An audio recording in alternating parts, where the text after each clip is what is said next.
But today Money Talk topic is important financial decisions entrepreneurs face. This is a Future Mogul report, so of course our audience is future moguls, entrepreneurs out there, new and existing. So this is how we're going to start it out. When I say financial decisions, it starts from the very beginning. How are you going to structure your business? You have to sit down and say, do you want to be a sole proprietorship, which is just you by yourself, partnership, self-explanatory. Limited liability company, which is somewhat of a partnership, and they are tax liens. Yeah, like whatever. Let's say shit hit the fan, you're not liable for what happens in certain aspects when it comes to finance. They can't attack your personal. Right. They want to attack your personal equity. They'll attack the business equity. And the last one is incorporation. When you have an incorporation that has shareholders and members of the boards that vote. Yes. So after you decide that, then you get your paperwork and get your tax ID. Get your tax ID. So that's step one. Well, the tax ID is already given once you create a business. No, you got to apply for it. Well, LegalZoom needs to give one. Oh yeah, come with the. I mean, for all that money, LegalZoom, they better hook it up. Yeah, but if you do it on your own, it's free. You just gotta go to the website. Okay. You put in your social, put in the name of your company. They'll run it real quick, let you know you're legit, and they give you the tax ID on the spot. So after you do all that, now how are you gonna start up the capital? Like, where are you getting this money from? Personal finances, exactly. Friends, family, Kickstarter. Lou spoke about Kickstarter 2 weeks ago. Grants. Grants is a very good way of making money. All you have to do is really write an essay and then pitch it to a investor, and if they like your idea, they'll grant you the money that you're asking for. Free money right there. It's not free money. There's always a return to profit, but it's in some cases it's basically free money if you know how to pitch it. Exactly. And then you got the small business loans, which we don't want to do. We don't. But if you have to, you go to the bank, get your loan out there. If you African American minority, go to a black-owned bank. But I suggest that you bank with them first. Yes, absolutely. We suggest MCU. MCU does a lot of banking for blacks. So pretty much when it comes to getting startup, it's such a situation because some are for personal finances and stuff like that. That's something I'm doing. Absolutely. Like me and Ray use our own money, our own pocket. To do that. I have family members that do assist in when I'm really, really low. Self-funding, shout out to the squad. So, but it's based on your situation. So if you have, you got the Kickstarter crowd to do it, do that. Just go by what's based for you. The next one, how many people do you need to start? Based on the side of your business, can you determine your amount of staff? Which is, for us, we're a small little local radio show here in New York City. We do have staff. And we have shout out to Yuli. P, dedicated. Shout out to P. They, Yuli's in school. She's here. I can rely on her. P. Shout out to our silent partner, CH, that's listening. Yeah, shout out to him. P always on the boards. He's here. Facts. No worries. So, we right now it's two of them. Two. But we're a small staff. But that's all we need right now. Yep. When you start out, instead of picking all these people you gotta pay, start out with an in-house help. Like I said, family members, friends. You don't gotta pay them, but you gotta give them some type of perk. Now with Craigslist, you can find interns. Yeah.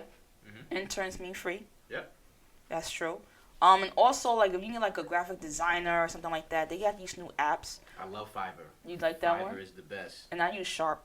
I've gotten a good amount of my mixtape covers done from Fiverr. $5, right? Yeah, $5. I also got a landing page done from Fiverr. It was $30, but it was pretty dope. When is $5? I'd be wondering. When it's $5, it's usually self-explanatory, but it may not be the person. Do you get edits? Oh, they tell you how many edits you can get. Yeah, they tell you how many edits you can get, but the person may not be from the States. That's the only thing. And may not be. They definitely aren't. Yeah, and they don't understand the language that well. I know. So when they're typing back to you or responding back to you, my fault. It's a little choppy. Yeah, I believe it. You can make it work though. I made it happen. When you strap for cash, you're gonna make it happen. You get the most creative. And lastly, how are you going to sell your product?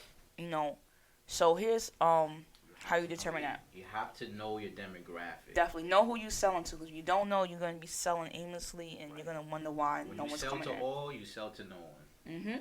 So know your demographic. It's male, female. Like, know your product. Like, when you made that product or service, you have to understand why did you do that. And if you want you to know why you did it, then you know who you're going to be aiming to. Absolutely. How you going to sell it? It's going to be website, storefront, word of mouth, retail. It should be all. I mean, most companies, they have all. Storefronts are now becoming obsolete because the internet is starting to take up a lot of the revenue streams. Yeah. And if you're not going to do, like, the retail, like, brick and mortar stores, you got PayPal, Cash, and what's the joint that you put on the phone, swipe? The Square. The Square, you got that. I've done PayPal that before. has that as well, too. Yeah? Mm-hmm.